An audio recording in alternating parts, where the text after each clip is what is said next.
L'État de Côte d'Ivoire a de grandes ambitions pour le développement du pays. Le budget 2021 proposé par le gouvernement et voté par l'Assemblée nationale s'élève à un peu plus de 8 621 milliards de francs CFA, en hausse de 7% par rapport à l'année 2020. Ce budget a un objectif clair, la relance des activités profondément impactées par la crise de la maladie à coronavirus. Et pour mobiliser les fonds, le gouvernement compte sur les impôts qui sont des taxes prélevées auprès des contribuables.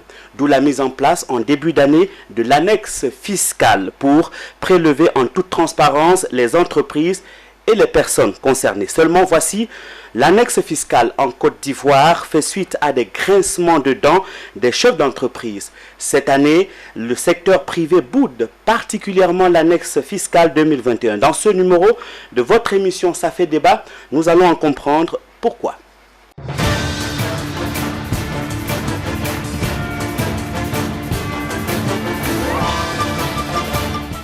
De retour sur notre plateau, l'annexe fiscale 2021, pourquoi la bouder?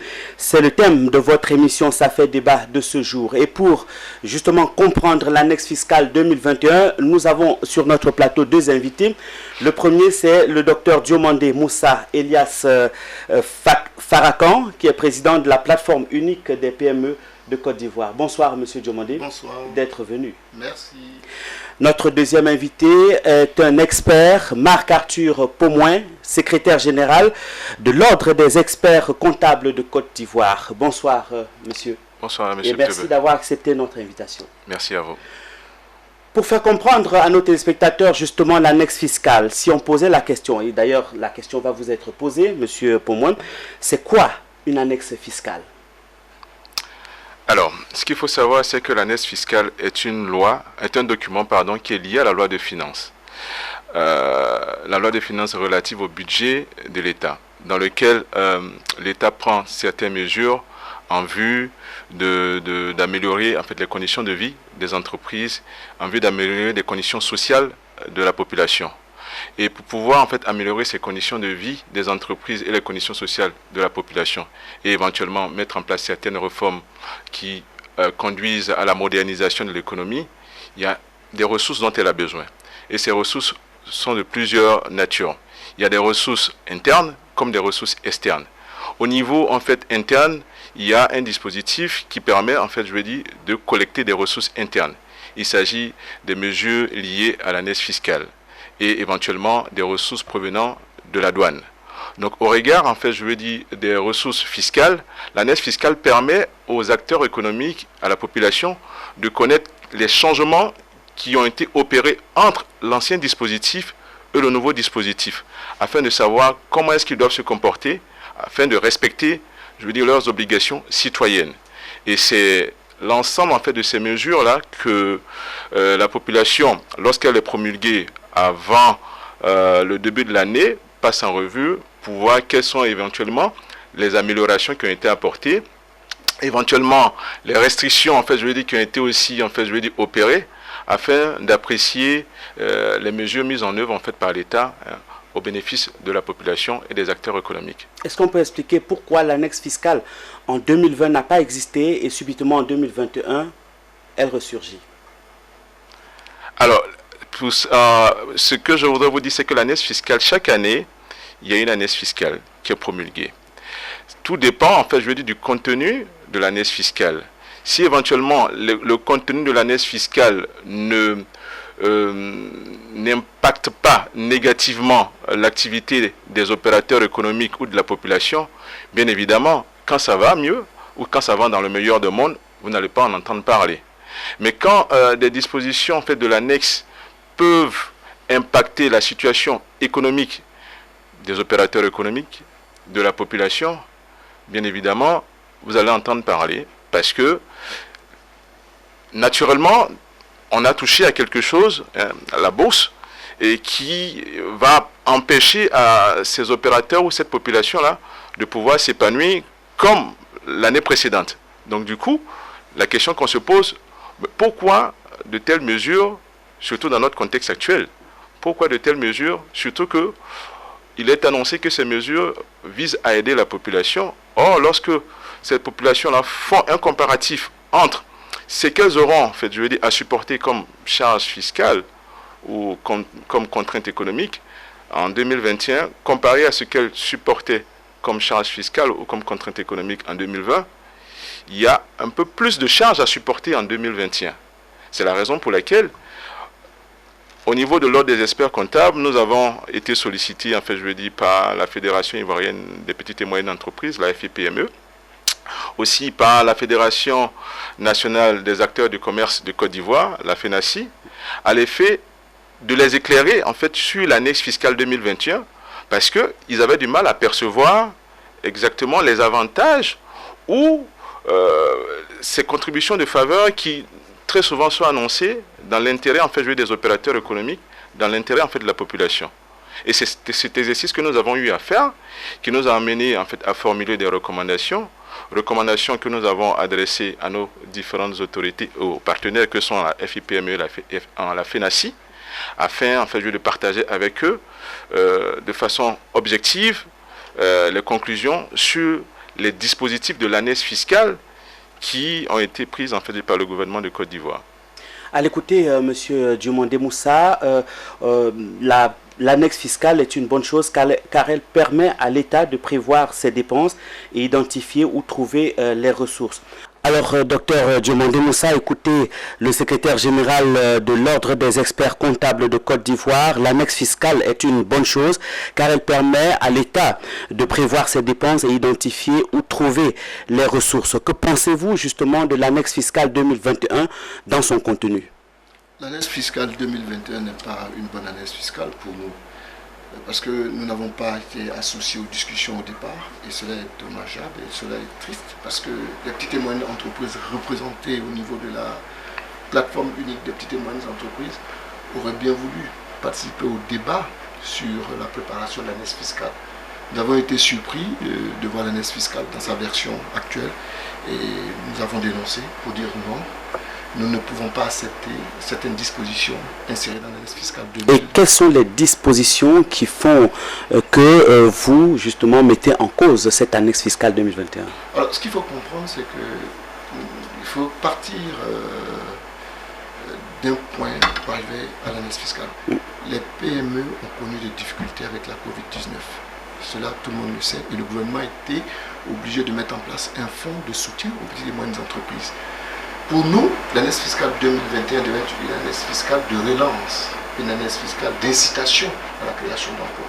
Mais lorsque le gouvernement, nous savons quelle raison, prend des dispositions pour réintroduire l'impôt minimum forfaitaire, alors que sommes tombés d'accord que l'impôt minimum forfaitaire ne devait plus exister, nous pensons que cela est de la provocation, tout simplement.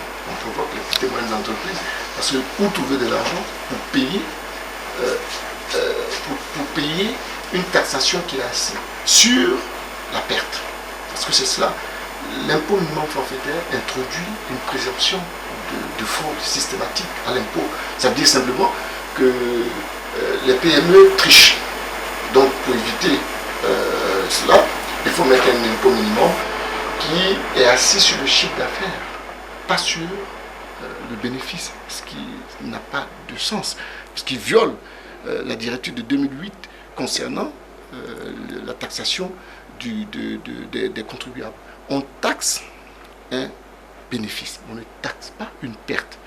Notre annexe fiscale, avec l'introduction de l'impôt minimum forfaitaire, taxe, je dois dire, le chiffre d'affaires. Donc, quand on taxe le chiffre d'affaires, vous tuez l'initiative privée. Les gens ne peuvent plus, ont peur d'investir. C'est-à-dire que vous tuez l'esprit entrepreneurial. Donc pour nous, l'annexe fiscale, l'IMF, nous n'en voulons pas. C'est un impôt impopulaire. Nous l'avons fait savoir au gouvernement. Et je pense que nous avons évolué sur cette thématique. Aujourd'hui, le gouvernement est d'accord que le coût du contrôle ne peut pas être supporté par les petites et moyennes entreprises. Je peux aller plus loin. Lorsque, dans l'annexe fiscale, le gouvernement nous dit que, et en même temps juge parti lorsqu'il y a un contentieux, il y a un problème. Voilà, l'État ne peut pas être jugé parti lorsqu'il y a un contentieux. Il faut que les parties s'asseyent pour discuter, pour trouver une solution au problème. Voilà. On pourrait également parler on nous demande d'ajouter à nos états financiers des documents administratifs. Mais ce n'est pas de la fiscalité, cela, des annexes. Et quand on ne le fait pas, on vous demande de payer des taxes. Vous êtes taxé systématiquement. Donc pour nous, l'année fiscale 2021 n'a pas été bien conçue, bien pensée. Et quand je reviens à la classification, à la stratification des tranches d'imposition, elle repose sur quoi? Sur le plan théorique, sur le plan scientifique, elle repose sur rien du tout. Rien du tout. La taxonomie n'est pas bien faite. Ça, on peut le dire. On peut me dire, oui, on a... Non. Parce que, pourquoi vous taxez une tranche à 2,5%, une autre tranche à 2%? Pourquoi? Pourquoi l'industriel, le petit industriel doit payer plus d'impôts que le commerçant? Vous voyez, il y a des incohérences. Et puis, on taxe le chiffre d'affaires TTC. Vous voyez, il y a une incohérence. Pour nous, il y a eu de la précipitation. Je ne parle même pas de réforme. Il n'y a pas de réforme ici. Il n'y a pas de réforme de la fiscalité applicable aux PME. Monsieur Pomoin, est-ce que vous, en tant qu'expert, est-ce que vous trouvez de l'incohérence dans ce document, techniquement? Alors, techniquement, nous l'avons parcouru. Nous l'avons parcouru, nous l'avons analysé à tête froide en tant que des professionnels en fait des chiffres. Nous avons cherché à comprendre les énoncés en fait de ce document. Nous avons nous-mêmes mené des simulations sur la base, en fait, je veux dire, des énoncés ou des simulations qui ont été faites par l'administration fiscale afin de faire ressortir les éventuels, en fait, écarts ou pressions fiscales dont le docteur Dumondé fait allusion. Et effectivement, il y a des incohérences. Mais avant, en fait, je veux dire, de revenir sur certaines incohérences que nous avons relevées, je voulais quand même aussi soutenir les propos du docteur, surtout quand il parle, en fait, je veux dire, de la concertation entre nos autorités et les acteurs économiques. Parce que le processus d'élaboration même de la NES fiscale, c'est un processus qui doit être consensuel, de telle sorte que nous ne soyons pas, je veux dire, confrontés à la situation que nous sommes en train de vivre aujourd'hui. Ça veut dire quoi? Ça veut dire que à la fois les acteurs tels que la FIPME, autant comme en fait je veux les grandes entreprises et même en fait je veux la plateforme unique en fait je veux des PME devraient en principe être consultés. C'est ça en fait je veux le principe même d'élaboration de la NES fiscale. Elle n'est pas spécifique à la Côte d'Ivoire, partout ailleurs dans le monde, c'est comme ça que ça se passe. Donc quand nous avons été en fait saisis, on a compris qu'il y avait quelque chose quand même qui n'avait pas bien marché dans ce sens-là. Bon, effectivement, quand en regardant le dispositif, bon, comme je vous l'ai dit tout à l'heure, chaque année, il y a une année fiscale. Bon, donc, on apprécie plus ou moins les progrès, les évolutions qui sont faites. Mais celle-ci, elle est particulière parce qu'elle découle de l'après-Covid. Du moins, c'est vrai qu'on est encore en pleine Covid et on impose justement... Bien sûr, c'est une grosse incohérence. Déjà, il l'a relevé, c'est une grosse incohérence. Surtout que l'État, au regard en fait des mesures qui ont été prises depuis le 31 mars 2020, le Premier ministre Feu Paix à son âme à l'époque avait pris un ensemble de mesures pour accompagner les PME. Ça veut dire qu'il reconnaissait quand même que la Covid avait impacté négativement l'équilibre en fait structurel en fait je veux dire des PME. Donc revenir en fait je veux dire sur l'impôt minimum forfaitaire qui avait été suspendu à l'époque pour de juste motif, puisque quand il n'y a pas, en fait, je veux dire, de création de richesse, il n'y a pas de raison, en fait, je veux dire, de demander une contribution à une entité qui n'a pas, en fait, je veux dire, pu créer de la richesse au regard de la situation ou voilà, du cadre économique que vous avez mis en place. C'est incompréhensible, effectivement, qu'en 2021, on revienne sur cette mesure qui avait été saluée à l'époque par les opérateurs économiques. Aujourd'hui, ils introduisent 5 régimes à la place de 4, alors que les motifs qui ont été exposés pour justifier les changements de régime, c'est que les anciens régimes qui étaient au nombre de 4 étaient assez complexes, et donc on va essayer de les simplifier parce que les économies modernes d'aujourd'hui, je veux dire, voilà, s'appuient sur des dispositifs de ce genre. Mais quand on regarde, quand on passe de 4 à 5, je pense que ça devient encore beaucoup plus complexe que voilà, ça ne l'était avant. En plus, ils introduisent en fait le système en fait, je dis, de la taxation ad valorem. La taxation ad valorem, c'est le principe qui permet de taxer en fait, je veux dire, un bien sur sa valeur. Bon, on le comprend en fait, je veux dire, pour l'impôt foncier, on le comprend pour les valeurs en fait, je veux dire, des biens en fait qui passent la frontière par nos différentes douanes. mais c'est difficilement compréhensible, en fait, je dis, pour une entreprise, parce que sa valeur qu'elle crée n'est pas le chiffre d'affaires. Le chiffre d'affaires n'est que la résultante, en fait, je veux dire, des coûts que l'entreprise supporte et de la marge que cet opérateur vient mettre sur son travail pour justifier plus ou moins sa rémunération. Donc, si on veut percevoir, en fait, je veux dire, la richesse, en fait, je veux dire, qui a été créée par la PME, c'est à travers, en fait, cette marge que l'opérateur a rajoutée. On ne va pas venir le taxer sur les coûts qu'il a eu à supporter. Ça devient une double sanction. Donc, effectivement, le fait de taxer, en fait, je veux dire, les entreprises sur le chiffre d'affaires, comme si c'était le chiffre d'affaires qui était la richesse créée, n'est pas cohérent. Voilà. Est-ce que vous, en tant que technicien de la chose, vous l'avez fait savoir au gouvernement? Alors, peut-être lors des discussions. Alors, bon, je suis ici en tant que secrétaire général de l'Ordre des experts comptables. Donc, je parle au nom de l'Ordre des experts comptables. En tant que membre, en fait, je vais dire, de cette institution et surtout membre de l'organe dirigeant, je peux vous affirmer aujourd'hui que des mesures ont été prises par l'Ordre afin de se rapprocher de nos autorités, afin de partager avec elles les observations des experts comptables que nous sommes. Donc on peut supposer que l'annexe fiscale 2021 est encore en discussion. Nous avons fait notre part, puisque nous sommes aussi des acteurs, en fait, je veux dire, du tissu économique. Nous avons comme mission, on a une mission régalienne, c'est d'accompagner l'État dans la fiabilisation des informations financières. Informations financières que vous savez sont utilisées au niveau, en fait, je veux dire, des agrégats à la fois microéconomiques comme macroéconomiques, afin de mesurer la performance tant, en fait, je veux dire, de l'État, de l'économie, en fait, je veux dire, nationale, mais aussi de mesurer, en fait, je veux dire, la performance, en fait, je veux dire, des entreprises. Donc, notre mission est à la fois, effectivement, d'accompagner les PME, mais notre mission est aussi de conseiller l'État sur, voilà, certains dispositifs, sur certaines mesures qu'elle pourrait prendre afin d'améliorer le climat d'affaires, le climat social, en fait, je veux dire, des affaires en Côte d'Ivoire. Donc, nous avons en tout cas adressé à nos différentes autorités, je citerai entre autres, sans citer de nom, mais le ministère du Budget, le ministère de l'Économie et des Finances, la direction même générale des impôts, qui est un démembrement, en fait, du ministère du Budget. Aujourd'hui, on reçu quand même le retour de l'Ordre des experts comptables sur cette année fiscale qui fait tant jaser, en tout cas, je veux dire, dans les couloirs, en fait, je veux dire, des rues de la Côte d'Ivoire. Parlons à présent de l'IMF, impôt minimum forfaitaire. IMF, pourquoi, Monsieur Diomandé, pourquoi l'IMF qui fait beaucoup de bruit?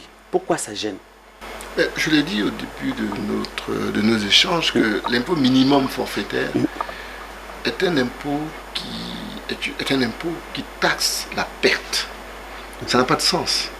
Dans une logique économique, vous travaillez, vous faites un bénéfice et vous payez ce que vous devez payer à l'État. Mais l'IMF, tel que pensé par nos autorités, dit automatiquement que nous sommes des fraudeurs. Ça veut dire quoi? Ça veut dire que les PME ne déclarent pas, ou les entreprises en Côte d'Ivoire où tout le monde fraude, ne déclarent pas le bon chiffre d'affaires ou le bon résultat. Voilà. Ce qui sous-tend leur pensée. Et ils disent également que le contrôle fiscal qui devait se faire normalement, ils transfèrent ce coût-là sur les opérateurs économiques. Ce n'est pas cohérent. Et de façon concrète, lorsque vous faites un bénéfice, vous avez un taux qui est appliqué à votre bénéfice. C'est à 25% du bénéfice que vous payez. Voilà, on parle de résultat, le résultat est taxé. L'IMF dit que si ce résultat-là est inférieur à 3 millions, vous payez 3 millions. Vous comprenez? Et comment l'IMF est calculé? Il est assis sur le chiffre d'affaires TTC. C'est une incohérence. Ça veut dire simplement, pour tout le monde, si vous faites votre affaire, que vous faites une perte de 200 000 francs par exemple, moins de 200 000 francs, l'État va vous demander de payer 3 millions.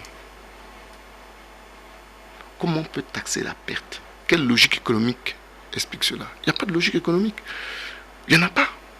Donc nous disons non. Vous auriez souhaité quoi? Que l'on mette de côté l'IMF? Mais on l'a déjà mis de côté. Pourquoi revenir sur l'IMF? Mais l'État a besoin de faire de l'argent, de Mais qu'il fasse peu d'imagination. Ce n'est pas les impôts seulement qu'on gagne l'argent. Je suis économiste. Voilà, c'est pas avec des impôts seulement. L'État peut gagner de l'argent autrement. C'est pas peut-être ici que nous allons en parler. Il y a beaucoup d'autres choses qui permettent à l'État d'avoir de l'argent. Voilà. Vous avez des pays qui ont des flat tax, qui ont des impôts très réduits, mais qui quand même, il y a la bonne gestion aussi. C'est des éléments qu'il faut intégrer. L'État est obèse, a des charges obèses. Donc ce qui fait que ils ont besoin de beaucoup d'argent pour vivre, pour faire face aux charges. C'est pas normal. Et c'est pas sur les PME que vous devez mettre toutes ces charges. Nous disons non, nous n'avons jamais accepté cela. Voilà, et c'est clair et net. Pour nous, l'IMF c'est autre chose. Il faut passer à autre chose, passer à autre chose. Et passer à autre chose revient à dire comment on relance l'économie, comment nous allons aller à la conquête des marchés, comment nous allons... la Côte d'Ivoire va se projeter sur des nouveaux marchés, des nouveaux axes de développement pour créer beaucoup plus d'emplois, pour créer de la valeur. Mais je tiens à vous rappeler que on se cantonne bien souvent sur l'IMF. Mais ce que les gens oublient, c'est que nous payons déjà au niveau du coût des salaires. Le coût des salaires est élevé en Côte d'Ivoire. Les entreprises payent plus de 40 milliards en coût salarial. Tout ce qu'on paye par mois sur les salaires, ça c'est un. Vous avez la fiscalité de porte. Lorsque vous faites venir la marchandise, vous faites venir des intrants. C'est tous ces éléments, quand vous mettez ensemble, on se rend compte qu'il y a un problème. Il y a un problème. On fait quoi? Il faut trouver une solution. Donc ce n'est pas le moment pour nous.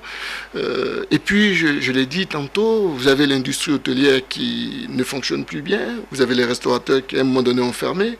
Et l'État même s'est vu dans l'obligation de les aider. Font partie justement de la plateforme unique. Vous savez, la plateforme unique est une volonté de l'État de Côte d'Ivoire. Le Premier ministre Amadou Coulibaly, qui a voulu que toutes les petites et moyennes entreprises, toutes les fédérations de petites et moyennes entreprises se réunissent dans un creuset, une plateforme, pour que l'État ait un seul interlocuteur. Voilà. Aujourd'hui, la plateforme unique des petites et moyennes entreprises revendique plus de 2000 milliards de chiffre d'affaires. Ça, je dois vous le dire. En termes d'emploi, de PME, nous avons plus de 200 000 PME. Mais 2000 milliards, vous pouvez aider l'État, justement. On le fait, on paye, on crée de l'emploi, on paye l'électricité, on paye l'eau, on reviendra sur tous ces coûts, ces coûts de facteurs de production, le coût de l'électricité, le coût de l'eau, vous voyez, tous ces éléments. Mais il faut intégrer tous ces éléments pour éviter d'en mettre d'autres charges. Les PME, vous savez, l'entrepreneuriat, c'est un équilibre. Ça permet de réduire les tensions. Nous créons de l'emploi. Nous permettons aux jeunes d'avoir des activités, de se prendre en charge. Voilà la réalité. Et notre mission, elle est aussi sociale. Donc, introduire l'IMF revient à créer, je dois dire, un déséquilibre, une injustice sociale, économique, parce que vous taxez le travail, vous taxez l'initiative. Et nous disons non, l'État ne doit pas procéder ainsi. On a tout pour trouver des solutions et puis avancer. Je pense que ce qui est important aujourd'hui, c'est voir la relance. Comment nous pouvons acquérir des parts de marché, comment nous venons sur les marchés avec des produits innovants, et comment la Côte d'Ivoire se positionne prend des positions dans le monde, en Afrique. Je pense que c'est ça les vrais enjeux. On n'est pas accompagné à l'export. Il y a plein de choses. L'assurance perte d'exploitation, nous ne l'avons pas. Lorsque vous avez des difficultés, vous perdez votre exploitation. Pour nos amis qui sont dans l'agriculture, tout ça, qu'est-ce qu'ils font? En ce moment, il ne pleut pas dans nos régions. Qu'est-ce que nous faisons? Alors vous nous dire de mettre des taxes, on paye, on va payer, mais on n'est pas là pour payer seulement. Marc Arthur, pour moi, l'annexe fiscale fait graisser des dents dans le milieu des affaires, notamment l'IMF. Alors, quelle est la condition d'application du second cas d'éligibilité de l'IMF institué par l'annexe fiscale 2021? Alors, l'annexe fiscale 2021, effectivement, je dirais, a innové, mais bon, pas dans le bon sens, parce que quand on entend Dr Diomandé Moussa, qui est quand même en fait le représentant de la plateforme unique des PME, on voit très bien que tel que en fait je veux dire il a été orchestré ou je veux dire présenté dans le nouveau dispositif, ça ne passe pas. La pilule ne passe pas. Alors, par le passé, parce qu'il faut le rappeler, l'IMF a existé par le passé. Ce n'est qu'en 2020 que l'IMF a été suspendu, en fait, pour l'exercice 2020, mais qui était, en principe, dont l'impôt était calculé sur le résultat réalisé au cours de l'exercice 2019. Donc, ça veut dire qu'auparavant, l'IMF existait. Et l'IMF a été réintroduite ou remise en vigueur avec l'année fiscale 2021, mais en apportant une innovation qui est celle de dire que on a institué 5 régimes d'imposition. Le troisième régime, c'est-à-dire qu'on a le régime en fait de la taxe communale de l'entrepreneur, le régime en fait de la taxe de l'État de l'entrepreneur, qui est le deuxième régime, pour les entreprises qui réalisent un chiffre d'affaires compris entre 5 millions et 50 millions. Le régime de la micro-entreprise, qui est le régime pour les entreprises qui réalisent un chiffre d'affaires compris entre 50 millions 1 franc et 200 millions. Et on a le régime ancien qu'on connaissait, le régime simplifié d'imposition pour les entreprises qui réalisent un chiffre d'affaires compris entre 200 millions et 500 millions. Et le régime normal d'imposition pour les entreprises qui ont un chiffre d'affaires supérieur à 500 millions. Alors, le nouveau dispositif de calcul de l'IMF dit, premièrement, toutes les entreprises qui relèvent en fait, du régime du réel, c'est-à-dire réel simplifié d'imposition, réel normal d'imposition, quel que soit le résultat qu'ils vont réaliser, ne peuvent pas en fait s'exonérer de payer au moins un impôt minimum de 3 millions de francs CFA, quel que soit le résultat qu'ils vont réaliser. C'est-à-dire que si vous êtes en perte, vous allez au moins 3 millions à payer, mais ce n'est pas que ça. On va regarder après la somme des impôts que vous devriez payer au cours de l'année, ou que vous avez payé au cours de l'année. Et on va calculer, en fait, on va comparer cette somme des impôts que vous aurez dû payer au cours de l'année à l'impôt, c'est-à-dire à l'impôt maximum qu'une entreprise relevant du régime juste inférieur, le régime de la micro-entreprise, aurait dû payer en termes d'impôts. Parce qu'on estime que pour vous qui êtes au régime du réel, vous ne pouvez pas payer moins d'impôts qu'une entreprise qui est au régime en fait de la micro-entreprise. Et le seuil maximum de chiffre d'affaires réalisable par une entreprise qui est au régime en fait de la micro-entreprise est de 200 millions TTC. Donc on applique le taux de 7%, puisque c'est ce taux en fait qui est admis, sauf pour les entreprises qui adhèrent à un système de gestion agréé de la micro-entreprise, qui peuvent bénéficier en fait d'un taux de 5%. Donc si vous n'avez pas adhéré à un système de gestion agréé, vous allez payer au moins 14 millions, au moins, sans compter en fait, voilà, donc les 14 millions, puisque c'est ce que l'entreprise qui est en fait au régime de la micro-entreprise aurait payé au plus. Donc on compare en fait, ce cumul des impôts que vous avez eu à supporter au cours de l'année. Si je prends un exemple, supposons que les impôts que vous avez payés au cours de l'année, patentes et autres impôts divers, ça fasse 5 millions. Alors, on dit, 5 millions comparé à 14 millions, il y a un gap. Vous aurez dû payer au moins 14 millions, puisque l'entreprise qui est au régime inférieur paye au moins ça. Donc, comme vous n'avez pas payé au moins les 14 millions, on fait la différence entre les 5 millions et les 14 millions. Les 9 millions de différentiel là, vous allez rajouter ça sur les 3 millions qui est la base de départ, en fait, de l'impôt minimum forfaitaire. Donc, vous êtes amené à payer 9 millions, qui est la régule de l'IMF, plus les 3 millions minimum, quelle que soit la situation, ça, vous ne pouvez pas payer moins de 3 millions. Voilà. Donc, cette entreprise-là devra payer 12 millions, pour l'exemple que j'ai donné.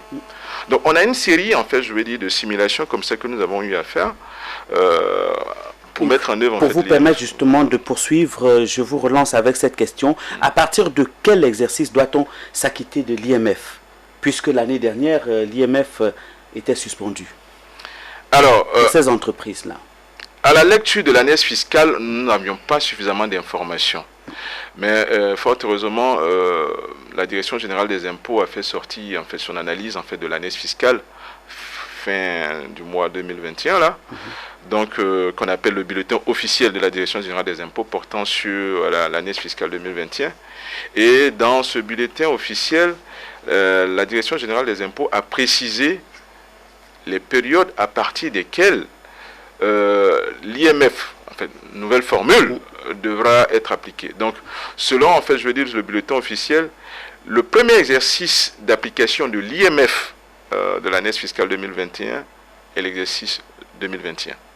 Ça veut dire, c'est sur la base des résultats réalisés par les entreprises relevant du régime du réel, à savoir le réel simplifié d'imposition ou le réel normal, que en 2021, que cet IMF-là en fait sera déterminé.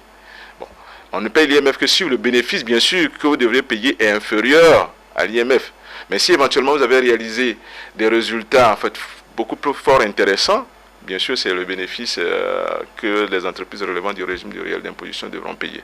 Mais par contre, pour les autres entreprises en fait, qui relèvent du régime de la micro-entreprise ou du régime de la taxe de l'entrepreneur, elles, on ne regarde plus leurs résultats pour déterminer en fait l'impôt qu'elles doivent payer. C'est de ça, le docteur parlait tout à l'heure. On prend simplement leur chiffre d'affaires TTC, et comme il le disait, TTC c'est aberrant puisque la taxe, en principe, bon, maintenant qu'on leur a enlevé le bénéfice de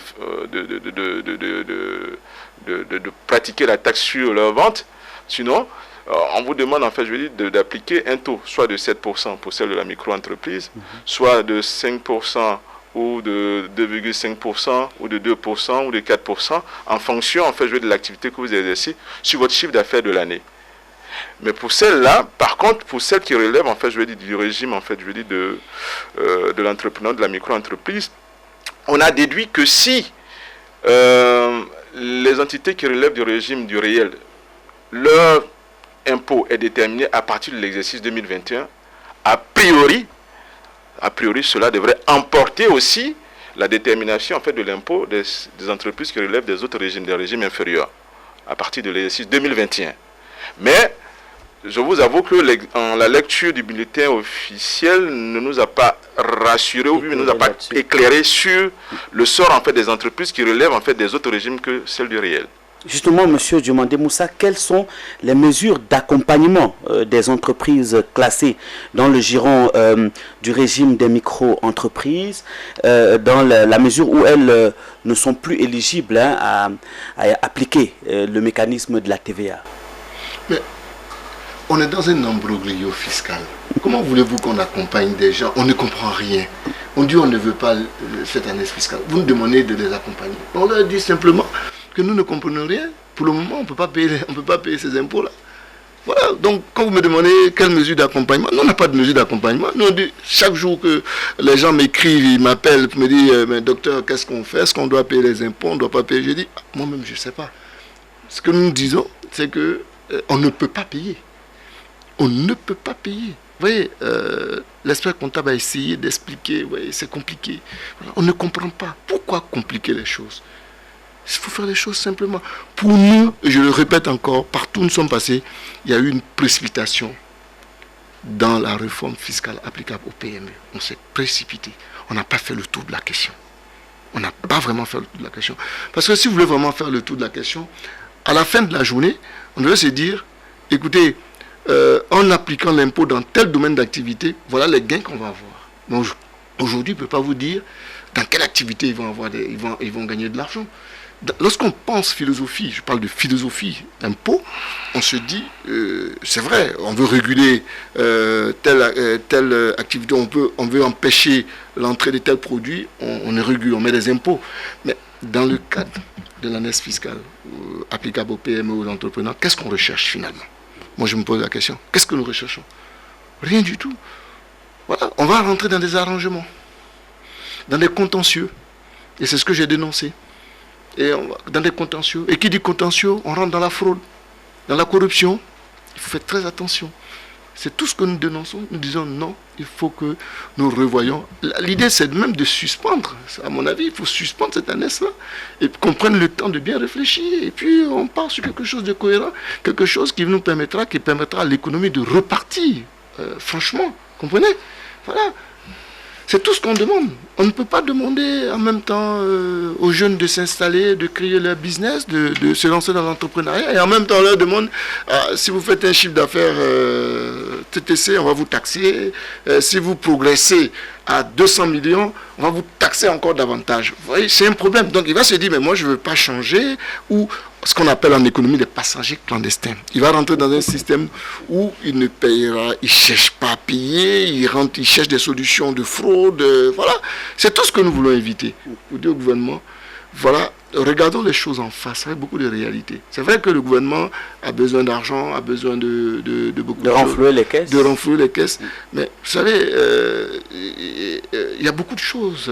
Il y a les taxes, c'est vrai, mais il y a beaucoup d'autres choses qui peuvent permettre aux entreprises, au gouvernement de gagner de l'argent. Voilà. Beaucoup d'autres choses. Marc Arthur, pour moi, face à ce blocage de la fêtière, que peut faire le gouvernement? Faire un tour en arrière? Qu'est-ce que le gouvernement peut faire? Que pouvez-vous conseiller au gouvernement? Monsieur Tebe, bon, votre question, je pense que elle dépasse un peu le cadre de mes compétences techniques en matière d'expertise comptable.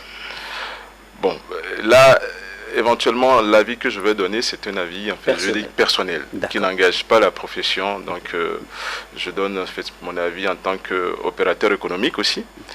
Je pense que quand on a en face, des acteurs qui sont assez disposés à contribuer à la relance économique, à contribuer à apporter des ressources financières dans les caisses de l'État, afin que les objectifs recherchés par l'État, à savoir la formalisation des entreprises, l'amélioration, ou la modernisation, du système économique puisse se faire, je pense que, à mon avis, il y a lieu quand même, de les écouter. Surtout quand on reconnaît que il n'y a pas eu de concertation, alors que c'est l'exercice basique qui devrait en principe être mis en œuvre au préalable pour éviter ce genre de situation. Donc, à mon avis, le gouvernement devrait effectivement regarder de près toutes les recommandations qui ont été formulées par les acteurs, afin, de quand même prendre des mesures qui permettent, d'atteindre ces objectifs. Parce que on trouve que, à mon avis, je pense que le gouvernement n'aura pas grand-chose à gagner si elle se mettait à dos les opérateurs économiques et les PME, parce que notre économie est basée à 80-90% sur les PME. On va dire. Ouais. Ce sont les PME qui créent de la richesse. Ce sont les PME qui créent des emplois. Aujourd'hui, ces PME se disent asphyxiées par les mesures qui ont été prises par l'ANS fiscale. Elles créent des emplois, les charges liées aux emplois ne sont pas prises en compte dans la détermination du résultat. Ça ne peut pas motiver à poursuivre, à créer des emplois. Est-ce qu'on veut les amener à pratiquer, des recrutements au noir, comme on le dit? Ne pas déclarer, sous-payer des personnes, alors qu'on sait très bien que ces employés, ces personnes qui sont bien traitées vont concourir quand même à l'amélioration des ressources de l'économie à travers la TVA qu'elles auront à supporter dans leurs achats ou au cours de leurs achats dans les supermarchés, dans les magasins de vente de tout type de produits. Donc il ne faut pas casser cet élan-là. Et nous avons une économie qui est forte depuis 2011. On a un taux de croissance assez flatteur qui fait jalouser pas mal d'économies de la sous-région et même à travers le monde.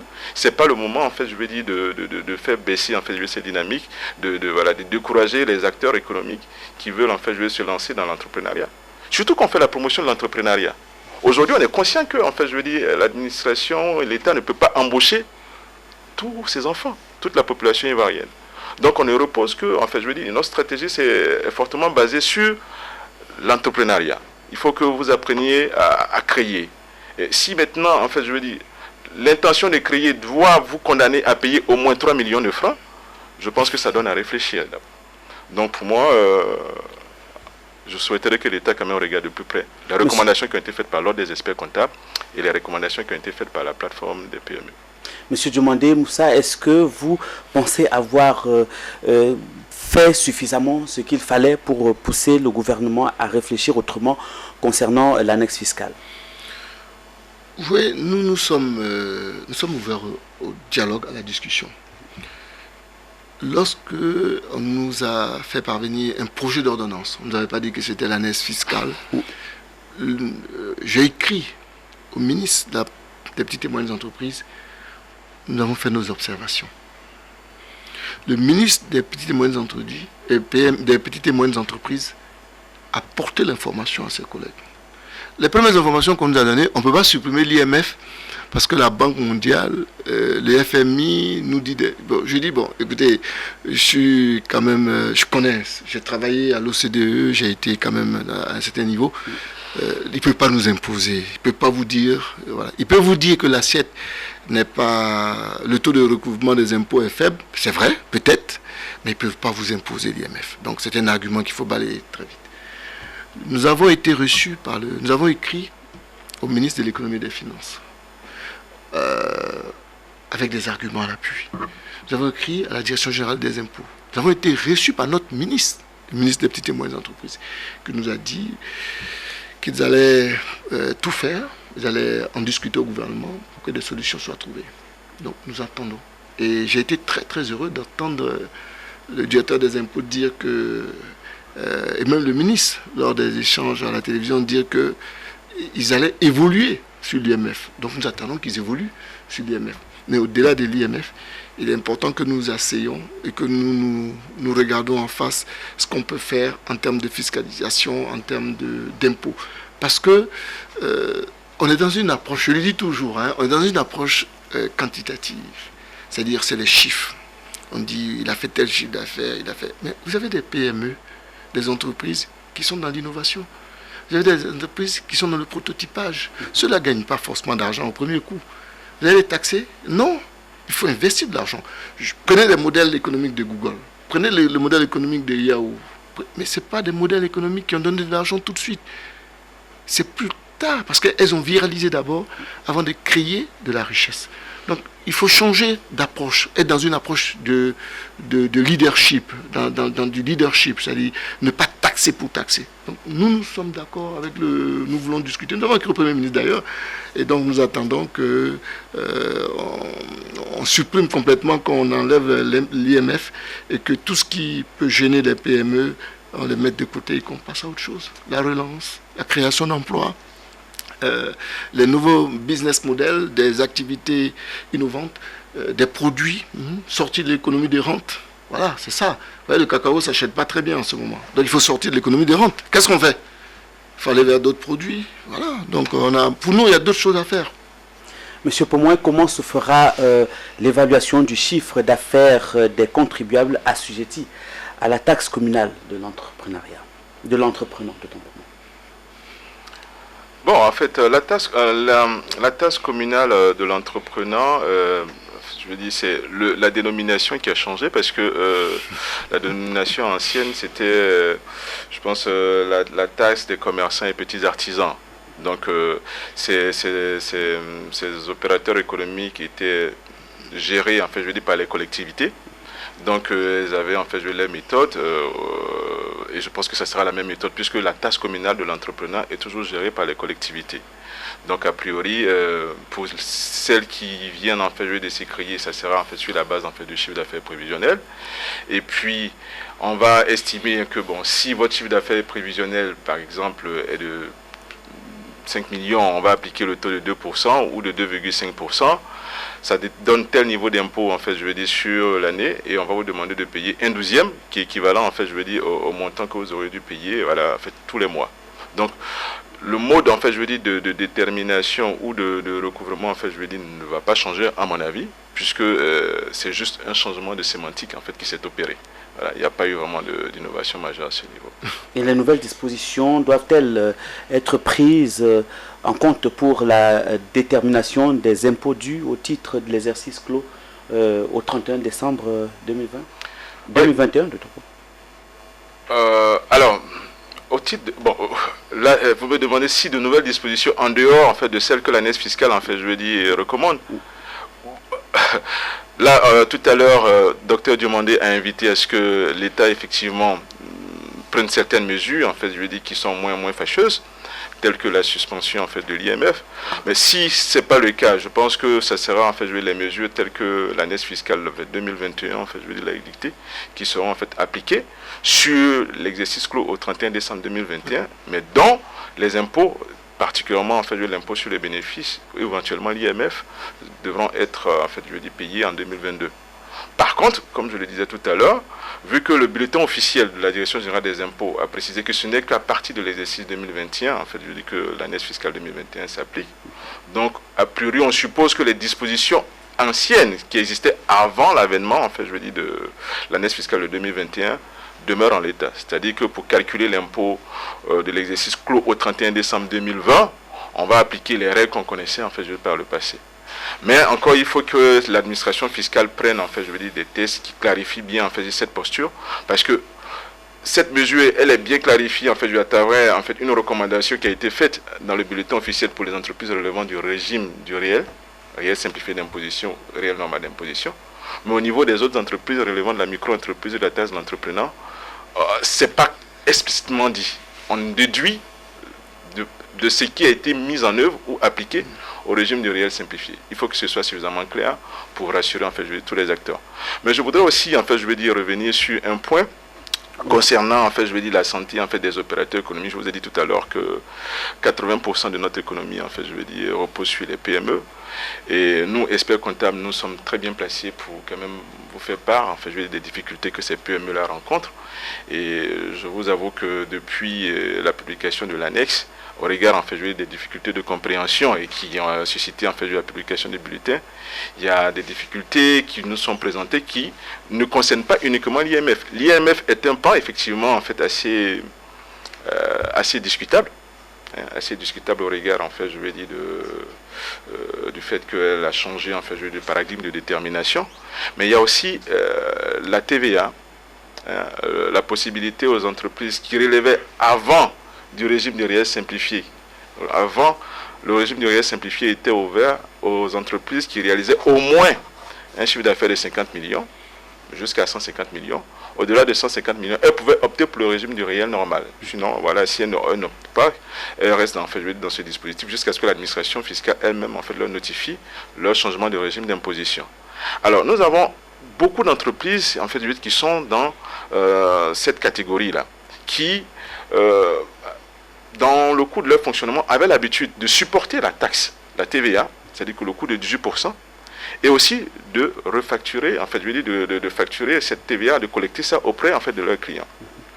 Aujourd'hui, on leur dit, vous n'avez plus le droit de facturer la TVA parce que, voilà, vous relevez du régime de la micro-entreprise et ce bénéfice-là a été supprimé au niveau, en fait, du régime de la micro-entreprise.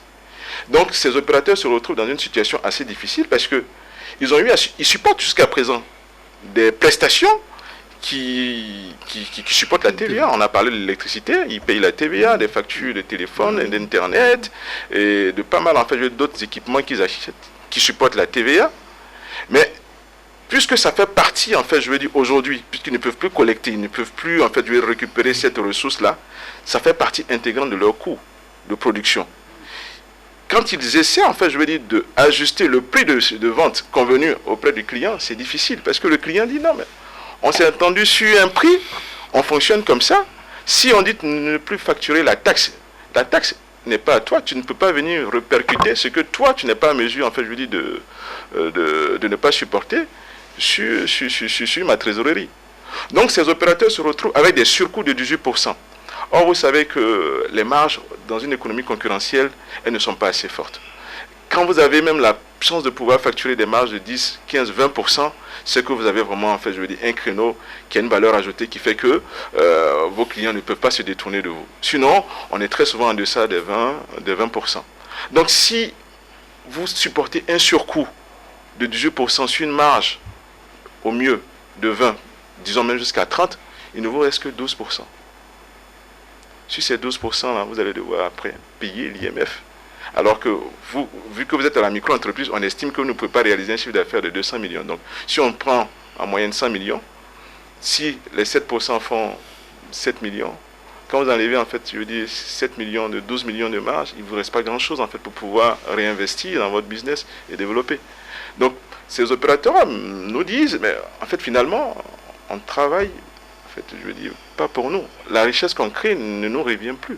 On aurait aimé, en fait, je veux dire, partager la richesse qu'on crée, mais finalement, on nous dépossède carrément de plus de la moitié, pour ne pas dire de 70 à 80% de la richesse qu'on crée. ce n'est pas motivant, ce n'est pas encourageant pour poursuivre en fait ce genre de business. Donc je voulais aussi attirer l'attention là-dessus, sur le fait que le fait d'empêcher les entreprises relevant de la micro-entreprise va fortement impacter les business. Parce que les grosses entreprises qui sont censées les tirer vers le haut, du fait que la TVA que ces micro-entreprises facturaient, donc elles pouvaient la récupérer, vont refuser de travailler avec ces entreprises. Et si elles refusent de travailler avec elles, c'est fini. Il n'y a plus de chiffre d'affaires, il n'y a plus de marché. S'il n'y a plus de marché, dans les 2 années qui suivent, elles vont fermer. Et je ne pense pas que l'État soit disposé à ce que ces entreprises ferment, puisqu'on connaît quel est leur niveau de contribution dans l'économie. Et c'est la raison pour laquelle on a pris en fait ces mesures. Mais il faut le faire avec en fait la bonne manière, quoi. Oui, M. Diomandé Moussa, comment la fêtière apprécie-t-elle cette facturation telle qu'expliquée par... C'est ce que je vous ai dit au départ. L'impôt, l'année fiscale taxe le travail. C'est ce qu'il a expliqué. Taxe l'initiative. Il ne peut plus travailler. Il est découragé. Il n'a plus envie d'investir. C'est ce qu'il vous a expliqué. C'est ce que j'ai dit dès le départ. Voilà. Il travaille et tout ce qu'il gagne, il doit payer des impôts avec. C'est cela. Nous, toutes les simulations que notre collègue, notre ami expert comptable a fait, on l'a fait. Et ce qu'on dit, pour parler simplement, mais l'année fiscale décourage la prise d'initiative, taxe le travail, empêche l'initiative privée. C'est tout. Voilà notre position. Et pour nous, il faut que nous regardons ensemble ce qui est possible, ce qui n'est pas possible. Et rapidement, parce qu'on perd du temps. L'économie ne s'arrête pas. Il y a des challenges, il y a des marchés qui s'ouvrent à gauche, à droite. Il faut pouvoir capter des fonds. Qu'est-ce qu'on fait? Et voilà, il y a beaucoup de possibilités. L'économie ne va pas s'arrêter. Donc, qu'est-ce qu'on fait? Donc, il faut relancer le business, il faut relancer l'emploi. Et je vous l'ai dit tantôt, nous supportons d'autres charges. Le coût du travail. Quand vous embauchez un employé, vous payez tout ce qui est charge fiscale. Vous payez les charges sociales, tout ce qui concerne les assurances et autres. C'est normal, c'est notre contribution. Mais nous disons qu'il faut regarder les choses avec beaucoup de lucidité, se projeter dans l'avenir, dire nous voulons atteindre un certain nombre de PME et que ces PME-là deviennent des grandes entreprises demain. Parce qu'il y a le renouvellement aussi du tissu économique qu'il faut voir. Il ne faut pas rester sur de l'immédiateté, les petites choses qui n'avancent pas et après demain on se pose des questions, on n'a pas pensé à ça. Mais il faut renouveler les entreprises. Il faut qu'il y ait des nouvelles PME dans tous les domaines, dans l'agriculture, dans l'élevage, dans les énergies renouvelables. Voilà, il faut intégrer des nouveaux processus dans des nouvelles façons de faire pour intégrer tout ce qui est green, tout ce qui est mobilité verte. Voilà les vrais challenges, vous voyez. Parce que demain, la compétition va se jouer sur des détails. Votre produit, vous faites comment? Est-ce que vous respectez l'agriculture durable? Vous utilisez moins d'enfants? Vous utilisez plus de femmes? Voilà, c'est des détails. Le produit, même en tant que tel, va jouer un rôle, mais tout ce qui tourne autour du produit est important. Donc, nous, aujourd'hui, au niveau de la plateforme unique des petites et moyennes entreprises, ce que nous voulons, c'est que cet embroglio soit derrière nous rapidement pour que nous regardions comment on met en place un vrai programme pour le développement de notre territoire. Parce que notre territoire regorge de potentialités énormes. Vous avez la région de Bandoukou, il y a des lignes, qu'est-ce qu'on fait? Vous avez des régions à Bengourou, il y a beaucoup de choses à faire. Donc nous voulons envahir ces régions-là pour capter ce qu'il y a à capter et pouvoir montrer ce que nous savons faire. Voilà.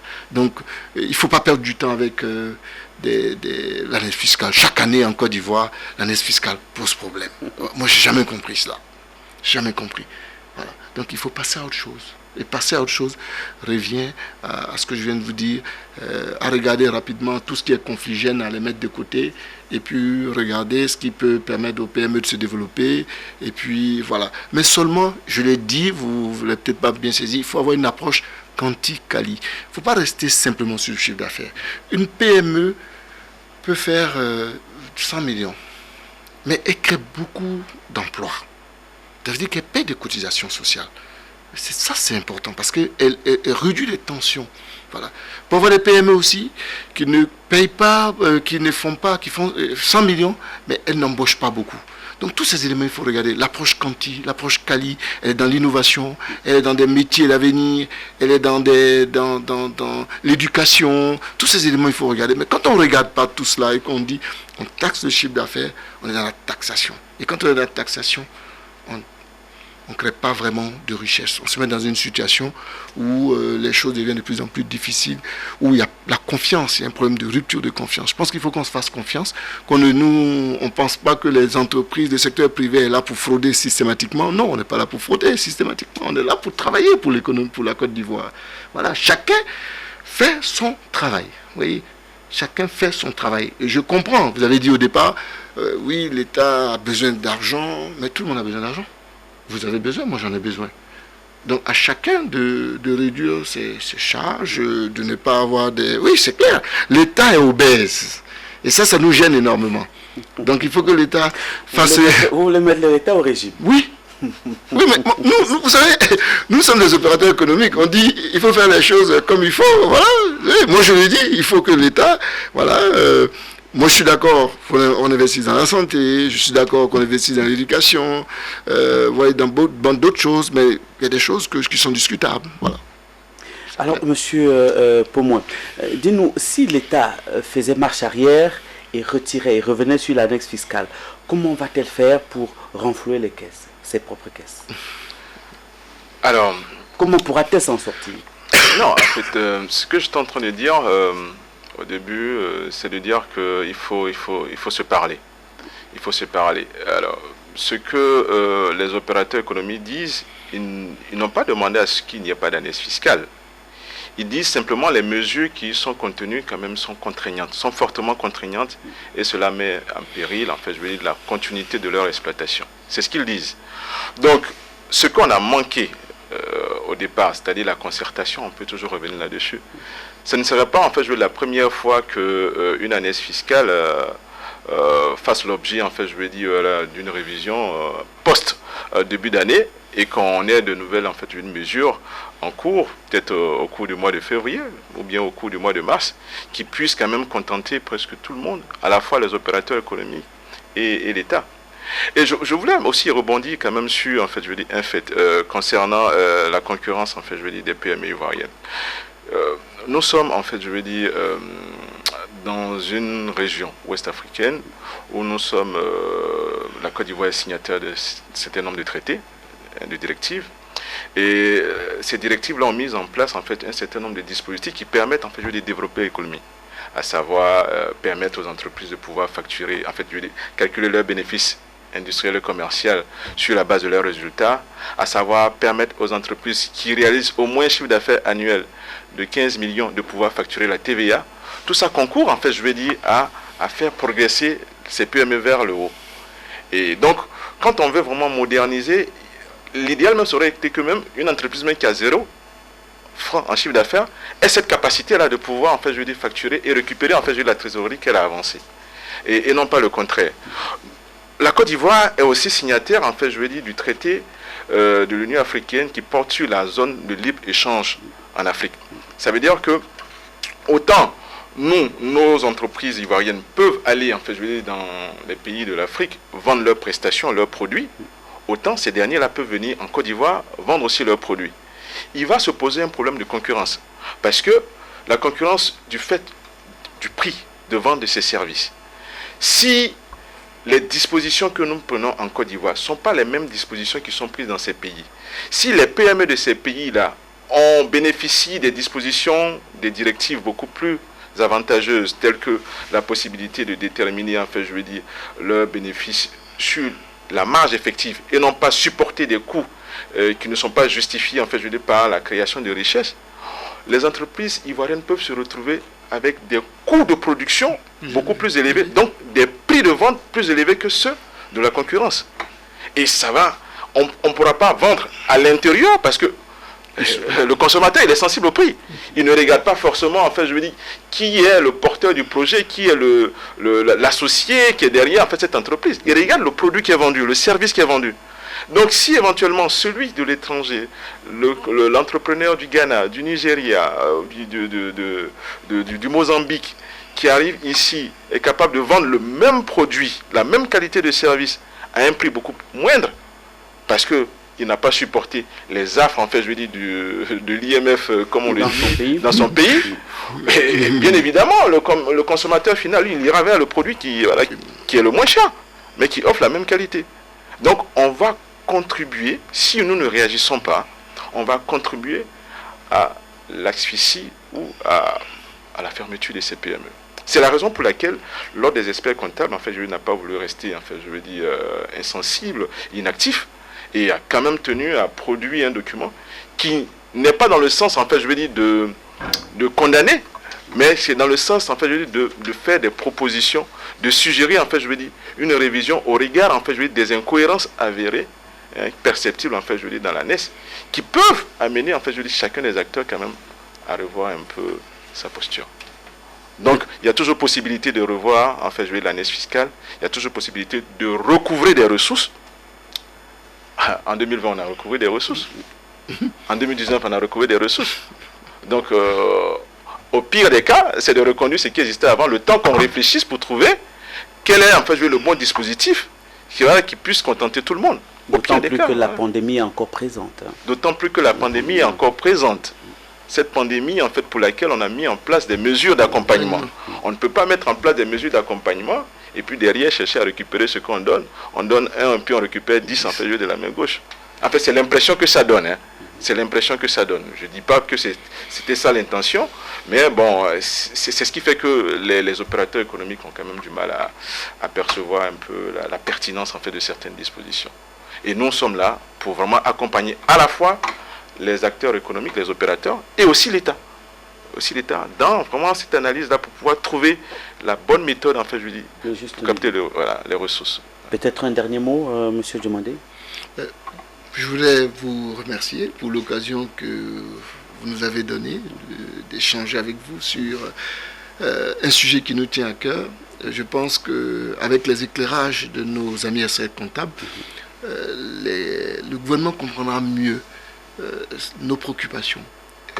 Je suis convaincu, je reste convaincu, fortement convaincu que nous allons arriver à une solution qui va permettre la relance de notre économie, qui va permettre à nos PME d'être beaucoup plus compétitives, de pouvoir vendre des produits plus solides sur le marché. Voilà.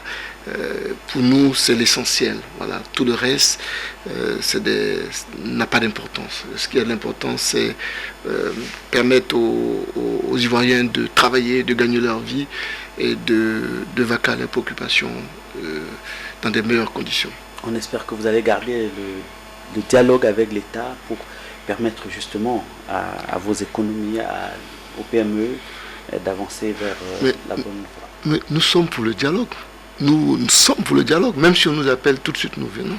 Voilà. Donc, nous n'avons pas de problème avec cela. Merci. Monsieur Pomoy, peut-être un dernier mot. Peut-être pour résumer encore le contenu, que retenir effectivement de cette annexe fiscale 2021. Qu'est-ce qu'on peut retenir? Bon, ce qu'on peut retenir, en fait, déjà en tant que dernier mot, ce qu'on peut retenir, c'est de dire que l'année fiscale mérite quand même en fait une révision. Au regard, en fait, je veux dire des critiques, de la crainte, en fait, je veux dire qu'elle suscite en fait dans le tissu économique. Aujourd'hui, les opérateurs économiques n'arrivent pas en fait à se concentrer clairement sur le développement de leurs produits parce que chaque fois ils pensent mais comment est-ce que je vais m'en sortir avec en fait ce dispositif qui me court après. C'est comme s'ils avaient une épée de Damoclès et qu'ils ne savaient pas à quel moment en fait ça allait leur tomber là-dessus. Quand c'est comme ça, on n'est vraiment pas serein en fait, je veux dire, pour pouvoir développer efficacement son business. Ce que je pourrais dire aussi, c'est il n'est jamais trop tard en fait, je veux dire, pour discuter, pour trouver en fait, je veux dire, une solution. D'ailleurs, notre père fondateur a dit le dialogue, c'est l'arme des hommes forts et non pas des faibles. Donc, si les PME sont disposés en fait, je veux dire, à dialoguer, c'est vrai qu'ils n'ont pas la force en fait, je veux dire, de l'État, mais quand même, on ne peut pas nier quand même leur force au niveau en fait, je veux dire, des ressources en fait qu'elles apportent à l'économie nationale. Donc, l'État aussi a toujours montré qu'il était disposé en fait, je veux dire, à dialoguer, à discuter pour pouvoir trouver en fait, je veux dire, la bonne équation qui puisse aider notre économie à aller de l'avant. Je pense que ce serait en fait, je veux dire, l'occasion d'ouvrir les débats et de permettre à chacun d'apporter sa contribution. En tout cas, par ma voix, l'ordre des experts comptables dit merci, en fait, je veux dire, à votre structure Business 24 de l'avoir associé à cette émission afin d'apporter, en fait, je veux dire, des clarifications sur l'année fiscale 2021. Nous sommes conscients qu'il n'est pas aisé, en fait, à comprendre. La preuve, il y a eu des bulletins officiels qui sont sortis, qui parfois, en fait, n'ont pas suffi à lever les contradictions. Nous sommes toujours dans cette dynamique d'apporter notre contribution tant auprès, en fait, de nos autorités que des opérateurs économiques. Donc, nous sommes toujours ouverts, en tout cas, je veux dire, à toutes les questions d'ordre économique qui pourront aider, en tout cas, je veux dire, l'ensemble des acteurs de l'économie ivoirienne à mieux comprendre, en fait, comment l'année fiscale a été structurée, comment est-ce qu'ils peuvent, en fait, je veux dire, se comporter pour pouvoir mieux percevoir, en fait, je veux dire, les avantages, en fait, des mesures qui ont été mises en œuvre par l'État. Et puis, l'expert comptable, nous restons vos amis. Voilà, nos portes restent également ouvertes pour l'ordre des experts comptables de Côte d'Ivoire. Merci d'avoir accepté notre invitation. Nous referons le débat lorsque ce sera nécessaire et vous serez encore invité pour éclairer justement nos téléspectateurs. Merci d'être venu. Merci Pierre. Je me permets également de dire merci à M. Diomandé qui est venu, qui est donc le président de la plateforme unique des PME de Côte d'Ivoire. Merci M. Diomandé d'être venu. Merci. On refera le débat, on vous invitera. Nos portes, comme je l'ai dit tout à l'heure, restent ouvertes à la plateforme unique. Merci. Merci beaucoup.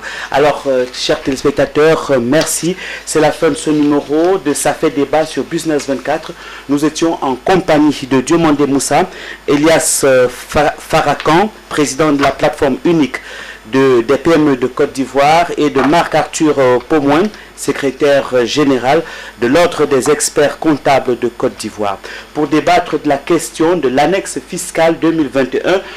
Pourquoi la bouder? Merci de nous avoir suivis. Passez un très excellent moment en compagnie de nos programmes qui se poursuivent. Au revoir.